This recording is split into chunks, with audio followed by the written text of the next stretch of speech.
तो जय हिंद प्यारे साथियों, कैसे हैं आप। आई होप कि आप लोग बहुत ही बढ़िया होंगे। तो दोस्तों, अगर आप भी क्लास 12th का बोर्ड एग्जाम 2026 में देना चाहते हैं तो ये वीडियो आपके लिए काफ़ी ज़्यादा यूजफुल होने वाला है, क्योंकि इस वीडियो में हम जो है क्लास 12th हिंदी का मोस्ट इंपॉर्टेंट यानी VVI ऑफ सब्जेक्टिव क्वेश्चन यहाँ पे करेंगे। जो क्वेश्चन आपके एग्जाम में हर साल आपको जो है जितने भी क्वेश्चन यहाँ पे हम कराने वाले हैं 3 से 4 बार हर बार आपको हर शिफ्ट में क्वेश्चन आपको देखने को मिलते हैं। और इस बार भी मैं आपका 100% बता रहा हूं कि एक प्रकार के क्वेश्चन और यही क्वेश्चन आपके बोर्ड एग्जाम में छपने वाले हैं, ठीक ना। मैं यहाँ पे लगभग एग्जाम तक मैं आपको 10 वीडियो जो है हिंदी के लिए कराऊंगा और इस 10 वीडियो से एक भी क्वेश्चन बाहर नहीं निकल करके जाएगा, चाहे वो किसी भी सब्जेक्ट का हो, ठीक ना। पहले क्वेश्चन की तरफ चलते हैं। पहला क्वेश्चन यहाँ पे कह रहा है मनुष्य की बातचीत का उत्तम तरीका क्या हो सकती है। यानी जब मनुष्य बातचीत करता है तो उसकी बात करने का अच्छा तरीका, अच्छा लहजा क्या हो सकती है। तो बातचीत करने का उत्तम तरीका हो सकता है कि वह अपने से अवाक होकर बात करे, यानी मनुष्य अपने अंदर अव्यासी शक्ति को विकसित करे और जिसके कारण वह अपने आप से बात कर लिया करे। यानी मनुष्य यानी कि उत्तम तरीका यही है कि वो अपने खुद के मन से खुद की बातों को खुद जवाब खुद ढूंढे और खुद के बातों को खुद समझे, ठीक ना। यानी दूसरों से अपने सवाल को न करे, दूसरे से अपने जवाब को उतनी ज़्यादा चिंता न करे, अपने बातों को अपने अंदर जमा करके रखे, अपने बातों को अपने आप समझ करके उसका हल निकालने का प्रयास करे, ठीक ना। अपने आप से बात करने का मतलब है कि वह अपने अंदर क्रोध किसी और पर ना निकाले, यानी कि अपने मन की बातों को किसी और से ना बताए और अपना क्रोध किसी और पे ना निकाले। चलिए प्यारे साथियों, अगले क्वेश्चन है 2 नंबर क्वेश्चन। बातचीत के संबंध में बेन जॉनसन और एडिसन के क्या विचार है। देखिए, मैंने फर्स्ट चैप्टर से नहीं लिया है, बल्कि मैंने अलग अलग चैप्टर से इसमें ऑब्जेक्टिव सब्जेक्टिव को रखा हुआ है, ठीक है। कह रहे बातचीत में बेन जॉनसन और यहाँ पे जो एडिसन है इनका क्या क्या विचार है, ठीक ना, बातचीत के संबंध में। तो बातचीत के संबंध में बेन जॉनसन और एडिसन के निम्नलिखित विचार है जो कि इस प्रकार है। यहाँ पे बेन जॉनसन कहते हैं क्या, बेन जॉनसन का कहना है कि बोलने से मनुष्य के रूप का क्या होता है, साक्षात्कार होता है। यानी कि जब मनुष्य बात करता है, जब मनुष्य बोलता है तो उसके रूप का साक्षात्कार होता है, ठीक ना। यानी जितना ज़्यादा मनुष्य बोलता है उतनी ज़्यादा वो अच्छी चीज़ों को सीखता है। लेकिन वहीं पे एडिसन का एडिसन का कहना क्या है कि असल बातचीत सिर्फ और सिर्फ 2 व्यक्तियों में ही हो सकती है। 2 व्यक्ति होते हैं तो वह दिल खोलकर एक दूसरे की बात करते हैं, लेकिन अगर तीसरा व्यक्ति आते ही बात को पलट दी जाती है।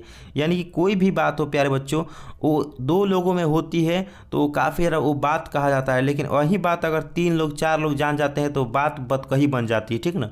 तो वो बात नहीं रहती, वो बात क्या बन जाता है, बतकही बन जाती है। इसलिए ये एडिसन साहब ऐसा बोल रहे हैं। चलिए अगला क्वेश्चन है प्यारे साथियों, अगर हम में वाक शक्ति न होती तो क्या होता। देखिए प्यारे साथियों, अगर हमें वाक शक्ति ना होती, मतलब हमारे अंदर बोलने की शक्ति ना होती तो क्या होता। ये क्वेश्चन कह रहा है कि अगर हमें वाक शक्ति यानी बोलने की शक्ति ना होती तो हम क्या होता। तो अगर हमें वाक शक्ति ना होती तो पूरी सृष्टि क्या होती, गूंगी प्रतीत होती। मान लीजिए कोई भी किसी से बोल ही नहीं रहा है, अपने भाव को प्रकट ही नहीं कर पा रहा है, तो क्या ही ये सृष्टि चलेगी। सभी लोग चुपचाप बैठे रहते और हम अपनी बातों को किसी से नहीं कह पाते, है कि ना जी, और नहीं सुन पाते, ना तो बोल पाते ना तो किसी बात सुन पाते, एक दूसरे को ना तो अनुभव कर पाते, मानो लुंज पुंज सा होकर किसी कोने में पड़े रहते। यानी कि जब हम किसी के बातों को सुन नहीं सकते थे, हम किसी से अपनी बातें अपनी भावनाएं को व्यक्त नहीं कर सकते हैं, तो क्या करते जी, मानो किसी लुंज पुंज सा होकर किसी कोने में पड़े होते, है कि ना। चले प्यारे साथियों, अगला क्वेश्चन है, उसने कहा था कहानी में किसने किससे कहा था। यानी उसने कहा था कहानी में किससे और क्या और किसने कहा था, ठीक ना। तो उसने कहा था कहानी में सूबेदारनी ने लहना सिंह से कहा था कि जिस तरह उसने एक बार घोड़े की लातों से उसकी रक्षा की थी, उसी प्रकार उसके पुत्र और पति की भी रक्षा करेगा। यानी कि ये सूबेदारनी कहती है लहना सिंह की वो प्रेमिका थी, मगर उनका शादी किसी और के साथ हो गया था, ठीक ना। तो वो कहती है कि जिस प्रकार आपने मेरी एक बार घोड़े से हमारी रक्षा की थी, उसी प्रकार मेरे पुत्र और मेरे पति की भी रक्षा आप कीजिएगा, ठीक ना। ये कहती है उससे।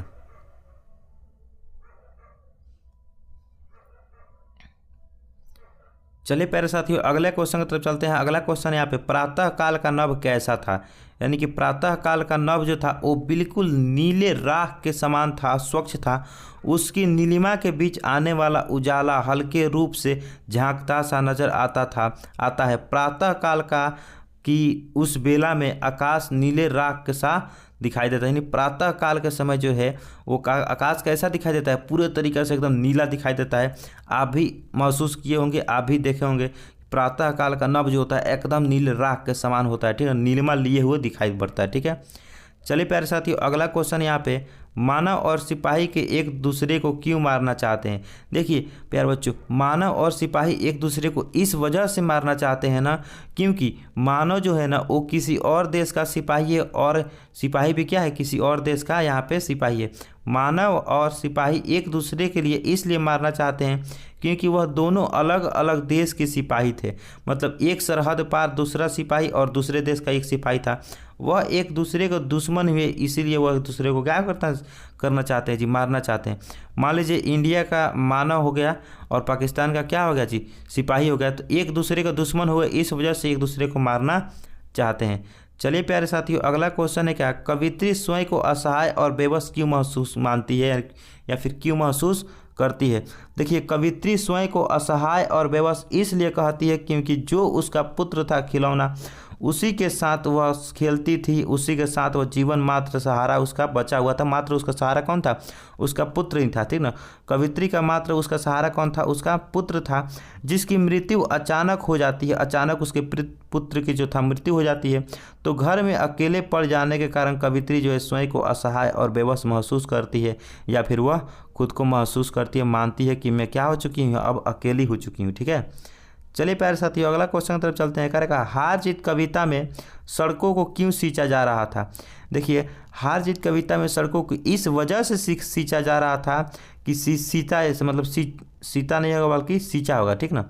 यहाँ पे सींचा जा रहा था क्योंकि उधर से विजय रथ आ रही थी, इसलिए वहाँ के मजदूर द्वारा सड़कों को सींचा जा रहा था ताकि नेता लोग जो उधर से आ रहे थे, नेता लोग उन लोगों पर क्या करें जी, धूल कर उधर से उड़ करके न पड़े, इसलिए पानी को उस पर पानी से रोड को क्या किया जाता, सींचा जा रहा था, नेता पर धूल कर न पड़ जाए, इसी वजह से क्या किया जा रहा था, इसको रोड को मतलब सींचा जा रहा था, ठीक है। चलिए अगला क्वेश्चन है, हृदय की बात का क्या अर्थ है। देखिए प्यारे बच्चों, ये क्वेश्चन जो है ना, मैं आपको बता दूं 2 से 3 बार ये क्वेश्चन आपके बोर्ड एग्जाम में आया हुआ क्वेश्चन, ठीक ना। इस बात को आप लोग ध्यान में रखिएगा। हृदय की बात का मतलब होता है कि हमारी संवेदनाओं से है। हृदय शब्द प्रेम, कर्म और करुणा, स्नेह, ममता और दया का प्रतीक है। हृदय की बातों से मनुष्य अपने अंदर की सभी बातों को यहाँ पे क्या करता है जी, करता है। यानी हृदय की बात का मतलब अपने मन की अंदर की जो भी मन के अंदर स्नेह होगा, प्रेम होगा, करुणा होगा, इन सभी दया और दया का क्या है जी, ये हृदय का बात कहने का मतलब ये सबकी उसका प्रतीक है, ठीक है। अगला क्वेश्चन है डायरी क्या है। ये क्वेश्चन तो आप इसको 5 स्टार लगाइए तब भी आपके लिए कम बनेगा, और इस बार 2026 के एग्जाम में ये क्वेश्चन जो है आपको छपने वाला है, तो छपने वाला है, ठीक है। डायरी क्या है। देखिए डायरी हिंदी साहित्य की वह विद्या है, आंसर है डायरी हिंदी साहित्य की वो विद्या है जिसकी में व्यक्ति अपने मन की बातों को कागज पर उतारता है, अतः डायरी मन का कूड़ा है। यानी कि मन के कूड़ा है, यानी डायरी में क्या करते हैं हम, दिन भर जो भी काज किए रहते हैं उसको उसमें उतारते हैं, यानी डायरी मन का क्या है, कूड़ा है, ठीक है। अगला क्वेश्चन है, दिनकर जी का निधन कब और किस परिस्थिति में हुआ। ये भी क्वेश्चन आपके सब्जेक्टिव में 2 नंबर क्वेश्चन में आपको पूछा गया है, ठीक है। तो ये क्वेश्चन भी आपके लिए इंपॉर्टेंट बन जाता है। दिनकर जी का मृत्यु यहाँ पे 24 अप्रैल 1974 को हुआ, जब वह अपने दोस्त रामजात जी गोयनका के यहाँ गए थे। अचानक उनके दिल का दौरा पड़ा और 3 मिनट में अस्पताल ले जाया गया, फिर भी वो क्या हुआ जी, नहीं बचे। इतने आंसर लिखिएगा, आपका एक भी नंबर नहीं कटेगा प्यार बच्चों, समझ में आ रहा है ना।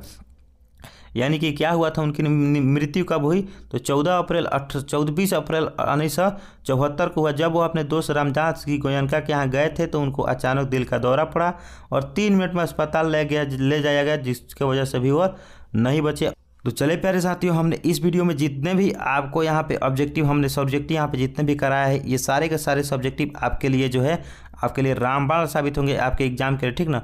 और मैं इसी तरीके के मैं आपको बता दूं, इसी तरीके के मैं इस चैनल पे आपको जो है 10 वीडियो हिंदी के लिए प्रोवाइड करूंगा सब्जेक्टिव का, और इस 10 वीडियो से मैं आपको बता देता हूं एक भी क्वेश्चन बाहर निकल करके नहीं जाने वाला है।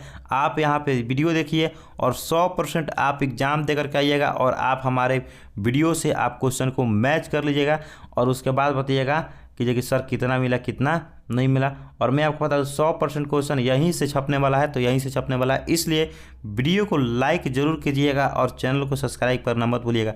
मिलते हैं अगले वीडियो में किसी अगले कॉन्सेप्ट के साथ, तब तक के लिए जय हिंद, वंदे मातरम।